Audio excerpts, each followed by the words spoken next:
Filmació número 36 del repertori Una cistella de poemes. Específicament és la 12 dedicada als mitjans que se suposa que ja estan llegint i escrivint, estan començant a llegir i escriure. Amb aquesta sessió, després de treballar la Masereta, el conte, cançó i poema El poll i la puça i la panderola, que també treballa en la sessió dels menuts i que ja estan filmades, m'acomiade amb un poema dedicat als professors i professores de part d'un altre professor o professora, que a més és el meu mestre de música.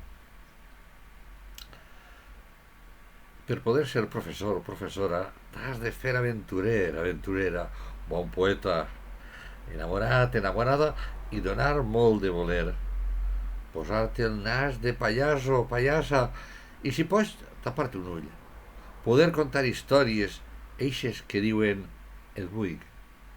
Has de tindre moltes ganes de poder-te disfressar, conèixer ben bé els poetes per a que et pinten el mar.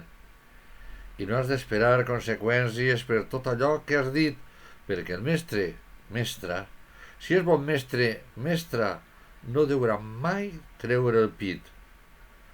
Ser humil, il·lusionar-te en tot el que dius i fas, i donar molt bons exemples, i si cal, un fort abraç.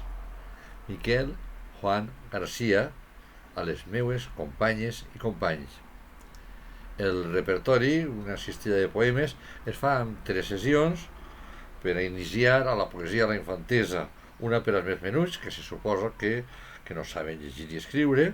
També serveix per al públic familiar, perquè la sessió de públic familiar és aquella que hi ha adults que han dut els menuts, la majoria que encara no saben llegir i escriure. També la segona sessió és per als mitjans, que se suposa que ja comencen, ja estan aprenent, ja comencen i lligen i escriuen. I la tercera per als grans, que se suposa que ja saben llegir i escriure. És el repertori que estava treballant abans del confinament i que ara vaig gravant. Si teniu interès per ell, podeu trucar-me al 607 61 90 85 o escriure'm a joanvicubedo, tot seguit i en minúscula, joanvicubedo @gmail.com.